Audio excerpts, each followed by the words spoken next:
que esses objetos contêm metais que não são deste planeta.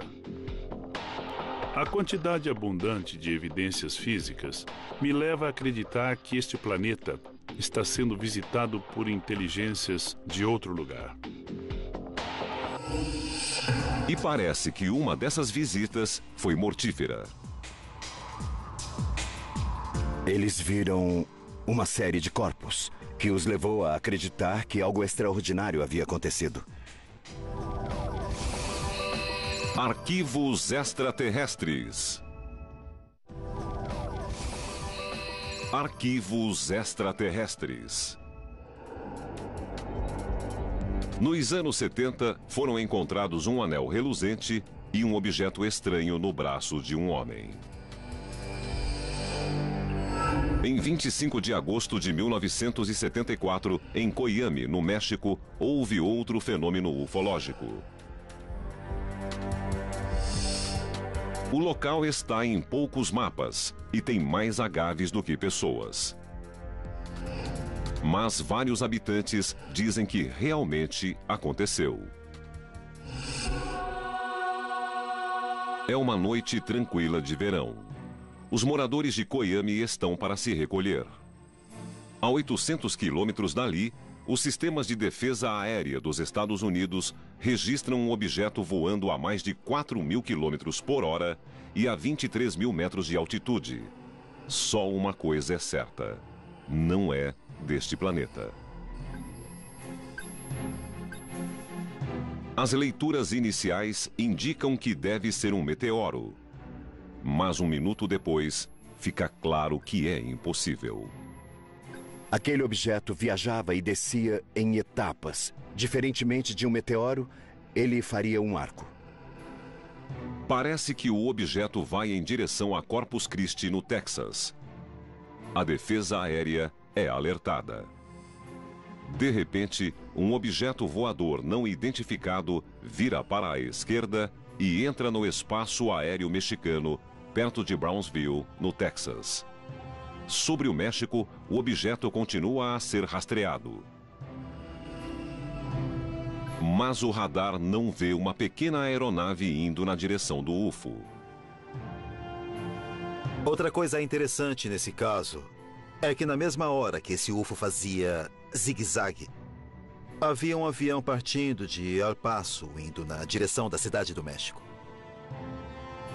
O avião civil decola de El Paso, mas não chega ao seu destino.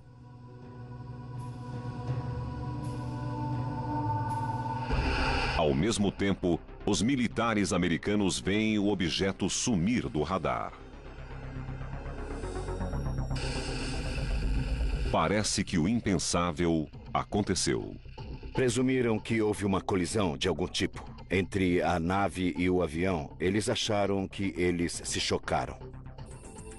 9 horas depois que o avião sumiu sobre o deserto, uma equipe de resgate mexicana busca a aeronave acidentada. E o serviço secreto acompanha as suas transmissões. Os americanos interceptam um informe pelo rádio. Os destroços do avião estão perto de Coiame. Momentos depois, eles informam que encontraram outros destroços. Mas não são de um avião. A equipe de resgate mexicana encontra uma espécie de disco prateado, de cerca de 5 metros, de cerca de 1,5 metros de espessura dos dois lados, como um disco. A superfície parece ser de aço escovado.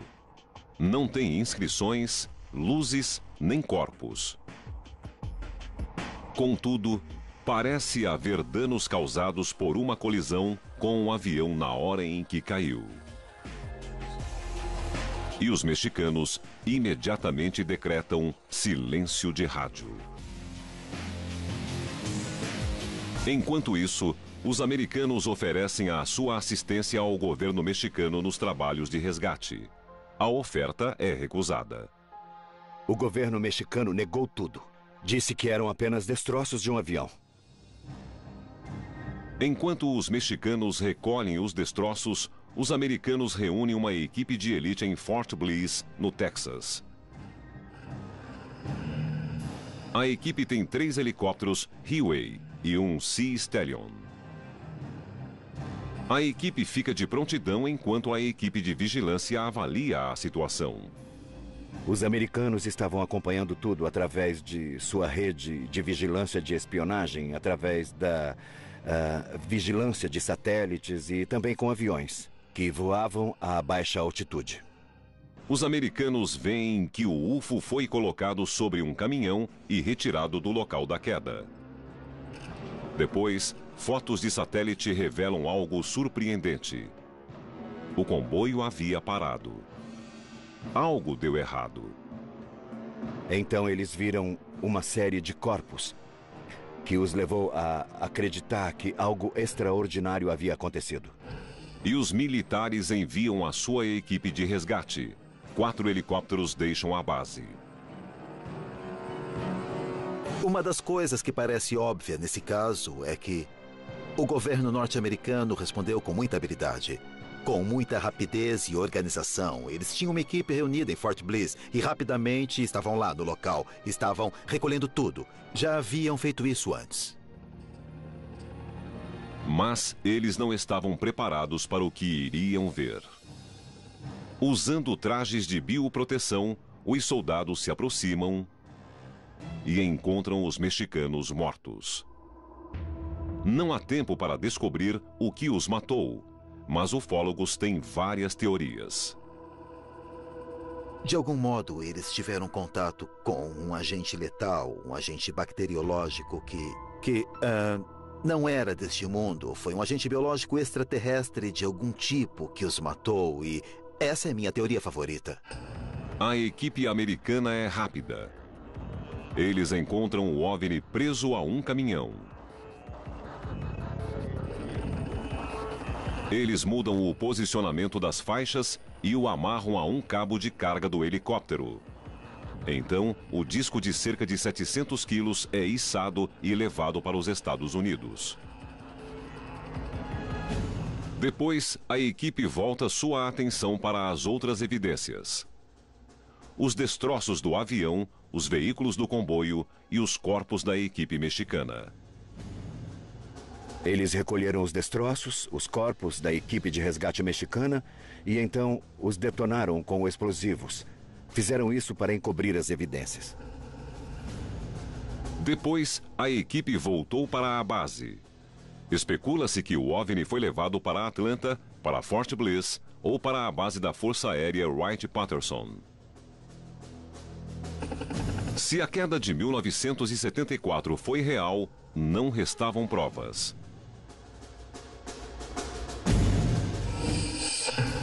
Mas uma equipe de TV australiana registrou o OVNI em filme. Esta é a luz piscante. É preciso passar lentamente e ver quadro a quadro para ver o que acontece. Quando a luz vai de branco a laranja. Arquivos extraterrestres. Arquivos extraterrestres. Houve várias avistagens de OVNIs nos anos 70, mas um contato imediato foi capturado em filme. 21 de dezembro de 1978, os pilotos John Randall e Kate Hine observam uma luz sobre o mar perto da Nova Zelândia. Ele é captado pelo radar do controle de tráfego aéreo de Wellington. E relatos chegam à mídia local. E em 31 de dezembro, produtores do canal 10 da Austrália enviam o repórter Quentin Fogarty com uma equipe para procurar esses mesmos OVNIs no céu. Estamos na sala do radar do aeroporto Christchurch. São 15 para as 2 e daqui a 20 minutos vamos decolar de novo com um avião para retraçar a rota que nós fizemos há apenas alguns minutos. Acabamos de ter notícias do radar de Wellington e ainda existem alvos na região de Kaikoura. Desta vez, esperamos conseguir uma gravação melhor do que da última vez. E só o que posso dizer é, vamos ver o que acontece. O caso da Nova Zelândia é de importância considerável para a ufologia devido aos resíduos de informação que ficaram disponíveis depois. Nós temos o próprio filme e as gravações realizadas por Quentin Fogarty na aeronave. E o mais importante de tudo, temos a gravação em fita feita pelo Centro de Controle de Tráfego Aéreo de Wellington. E ele mostra um histórico da avistagem minuto a minuto.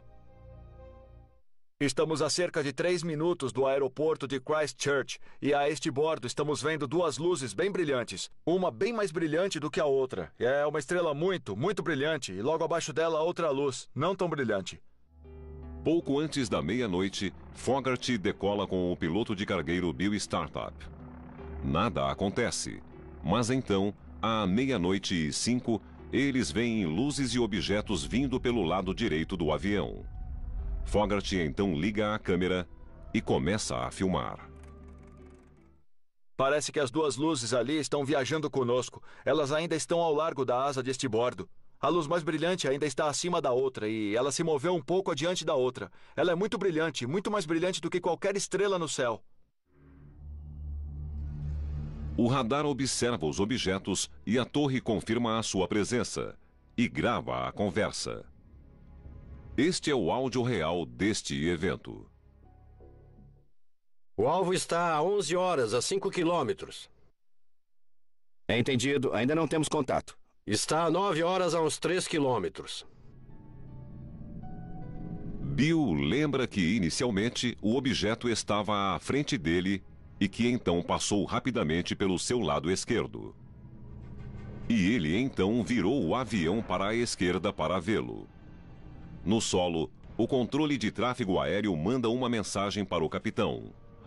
Há um outro objeto do seu lado esquerdo e está se aproximando. O alvo está a 12 horas, a 5 quilômetros. Entendido, estamos vendo. Tem uma luz piscante. Estou olhando para a direita do avião e temos um objeto confirmado pelo radar de Wellington. Ele já está nos seguindo há um bom tempo, está a uns 6 quilômetros de nós e parece uma estrela pouco brilhante, mas depois emite uma luz brilhante, branca e uma verde. Bill se aproxima o suficiente para determinar que o objeto é uma série de luzes azuis pulsantes. E fica chocado, pois o objeto ficou maior.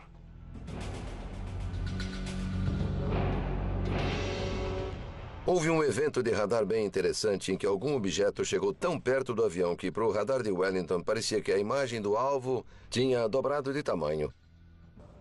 O alvo agora está em formação com vocês. Ele dobrou de tamanho.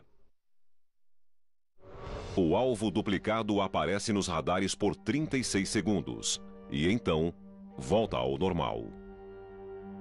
A luz azul está ali. Este é o objeto que, aparentemente, estava viajando ao lado do avião. Ele foi apanhado por um radar aéreo. Em 1979, Bruce Maccabee recebeu uma cópia de filme em 16mm das imagens do OVNI direto da rede australiana. Rolo 4, tomada 10. Especialistas acreditam que estas são as evidências mais assustadoras já capturadas em filme. Este é o famoso filme da Nova Zelândia, obtido na noite de 31 de dezembro de 1978. O cinegrafista está no assento entre o piloto e o copiloto. A imagem está tremendo porque ele estava com a câmera no ombro. Eles viram essa luz à direita deles, e com o passar do tempo, essa luz ficará mais forte e mais fraca e assumirá várias formas.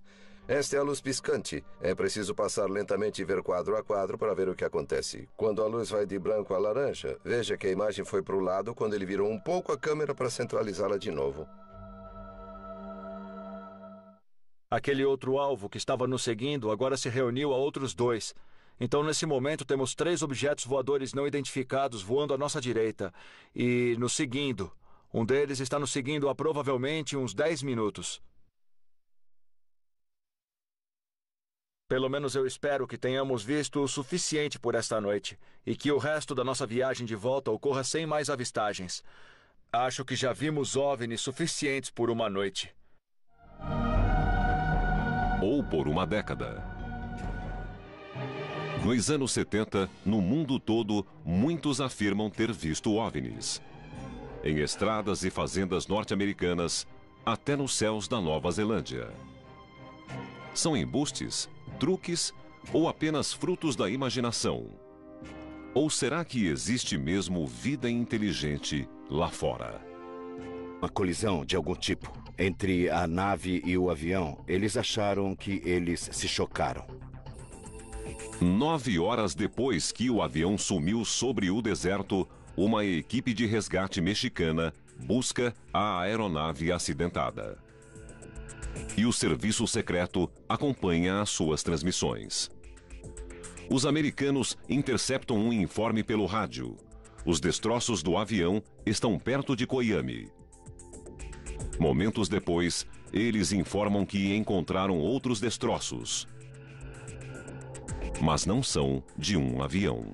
A equipe de resgate mexicana encontra uma espécie de disco prateado, de cerca de 5 metros, de cerca de 1,5 metros de espessura dos dois lados, como um disco. A superfície parece ser de aço escovado. Não tem inscrições, luzes, nem corpos. Contudo, parece haver danos causados por uma colisão com o avião na hora em que caiu.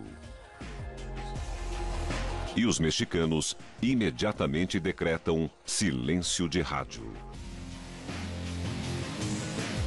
Enquanto isso, os americanos oferecem a sua assistência ao governo mexicano nos trabalhos de resgate. A oferta é recusada. O governo mexicano negou tudo.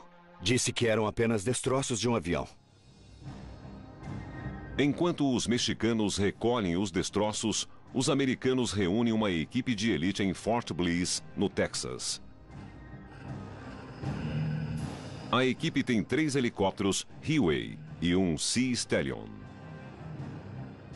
A equipe fica de prontidão enquanto a equipe de vigilância avalia a situação.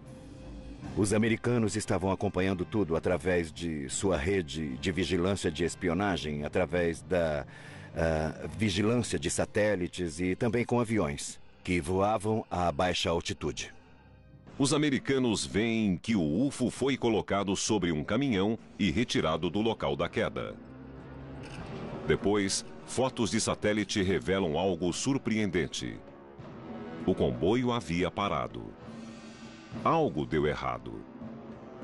Então eles viram uma série de corpos que os levou a acreditar que algo extraordinário havia acontecido. E os militares enviam a sua equipe de resgate. 4 helicópteros deixam a base. Uma das coisas que parece óbvia nesse caso é que o governo norte-americano respondeu com muita habilidade, com muita rapidez e organização. Eles tinham uma equipe reunida em Fort Bliss e rapidamente estavam lá no local. Estavam... Cura. Desta vez, esperamos conseguir uma gravação melhor do que da última vez. E só o que posso dizer é, vamos ver o que acontece. O caso da Nova Zelândia é de importância considerável para a ufologia devido aos resíduos de informação que ficaram disponíveis depois. Nós temos o próprio filme e as gravações realizadas por Quentin Fogarty na aeronave. E o mais importante de tudo, temos a gravação em fita feita pelo Centro de Controle de Tráfego Aéreo de Wellington. E ele mostra um histórico da avistagem minuto a minuto. Estamos a cerca de 3 minutos do aeroporto de Christchurch e a este bordo estamos vendo 2 luzes bem brilhantes. Uma bem mais brilhante do que a outra. É uma estrela muito, muito brilhante e logo abaixo dela outra luz, não tão brilhante. Pouco antes da meia-noite, Fogarty decola com o piloto de cargueiro Bill Startup. Nada acontece, mas então, à 00:05, eles veem luzes e objetos vindo pelo lado direito do avião. Fogarty então liga a câmera e começa a filmar. Parece que as 2 luzes ali estão viajando conosco. Elas ainda estão ao largo da asa de estibordo. A luz mais brilhante ainda está acima da outra e ela se moveu um pouco adiante da outra. Ela é muito brilhante, muito mais brilhante do que qualquer estrela no céu. O radar observa os objetos e a torre confirma a sua presença e grava a conversa. Este é o áudio real deste evento. O alvo está a 11 horas, a 5 quilômetros. É entendido, ainda não temos contato. Está a 9 horas, a uns 3 quilômetros. Bill lembra que, inicialmente, o objeto estava à frente dele e que então passou rapidamente pelo seu lado esquerdo. E ele então virou o avião para a esquerda para vê-lo. No solo, o controle de tráfego aéreo manda uma mensagem para o capitão. Há um outro objeto do seu lado esquerdo e está se aproximando. O alvo está a 12 horas, a 5 quilômetros. Entendido. Estamos vendo. Tem uma luz piscante. Estou olhando para a direita do avião e temos um objeto confirmado pelo radar de Wellington. Ele já está nos seguindo há um bom tempo, está a uns 6 quilômetros de nós e parece uma estrela pouco brilhante, mas depois emite uma luz brilhante, branca e uma verde. Bill se aproxima o suficiente para determinar que o objeto é uma série de luzes azuis pulsantes. E fica chocado, pois o objeto ficou maior.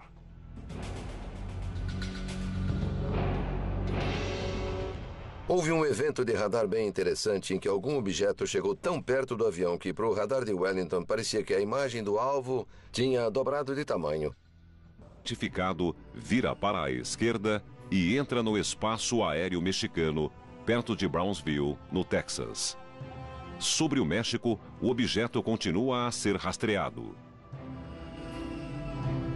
Mas o radar não vê uma pequena aeronave indo na direção do UFO. Outra coisa interessante nesse caso é que na mesma hora que esse UFO fazia zigue-zague, havia um avião partindo de El Paso, indo na direção da cidade do México. O avião civil decola de El Paso, mas não chega ao seu destino.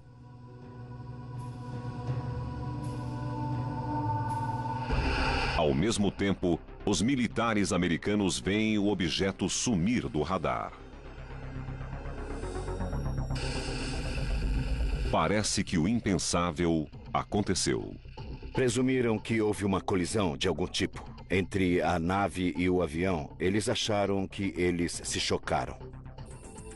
9 horas depois que o avião sumiu sobre o deserto, uma equipe de resgate mexicana busca a aeronave acidentada. E o serviço secreto acompanha as suas transmissões. Os americanos interceptam um informe pelo rádio. Os destroços do avião estão perto de Coiame. Momentos depois, eles informam que encontraram outros destroços. Mas não são de um avião. A equipe de resgate mexicana encontra uma espécie de disco prateado de cerca de 5 metros, de cerca de 1,5 metros de espessura dos dois lados, como um disco. A superfície parece ser de aço escovado. Não tem inscrições, luzes nem corpos. Contudo, parece haver danos causados por uma colisão com o avião na hora em que caiu. E os mexicanos imediatamente decretam silêncio de rádio. Enquanto isso, os americanos oferecem a sua assistência ao governo mexicano nos trabalhos de resgate. A oferta é recusada. O governo mexicano negou tudo. Disse que eram apenas destroços de um avião.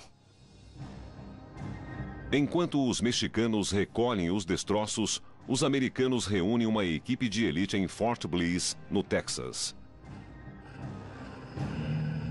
A equipe tem 3 helicópteros Huey e um Sea Stallion. A equipe fica de prontidão enquanto a equipe de vigilância avalia a situação. Os americanos estavam acompanhando tudo através de extraterrestres. Nos anos 70, foram encontrados um anel reluzente e um objeto estranho no braço de um homem. Em 25 de agosto de 1974, em Coiame, no México, houve outro fenômeno ufológico. O local está em poucos mapas e tem mais agaves do que pessoas.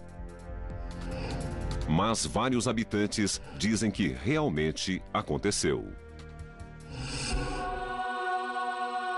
É uma noite tranquila de verão. Os moradores de Coiame estão para se recolher. A 800 quilômetros dali, os sistemas de defesa aérea dos Estados Unidos registram um objeto voando a mais de 4.000 quilômetros por hora e a 23.000 metros de altitude.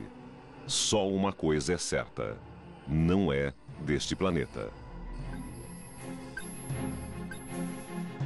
As leituras iniciais indicam que deve ser um meteoro. Mas um minuto depois, fica claro que é impossível. Aquele objeto viajava e descia em etapas. Diferentemente de um meteoro, ele faria um arco. Parece que o objeto vai em direção a Corpus Christi, no Texas. A defesa aérea é alertada. De repente, um objeto voador não identificado vira para a esquerda e entra no espaço aéreo mexicano, perto de Brownsville, no Texas. Sobre o México, o objeto continua a ser rastreado. Mas o radar não vê uma pequena aeronave indo na direção do UFO. Outra coisa interessante nesse caso é que na mesma hora que esse UFO fazia zigue-zague, havia um avião partindo de El Paso, indo na direção da cidade do México. O avião civil decola de El Paso, mas não chega ao seu destino.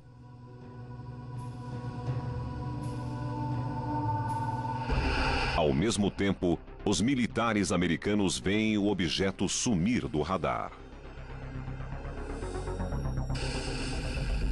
Parece que o impensável aconteceu. Presumiram que houve uma colisão de algum tipo entre a nave e o avião. Eles acharam que eles se chocaram. 9 horas depois que o avião sumiu sobre o deserto, uma equipe de resgate mexicana busca a aeronave acidentada. E o serviço secreto acompanha as suas transmissões. Os americanos interceptam um informe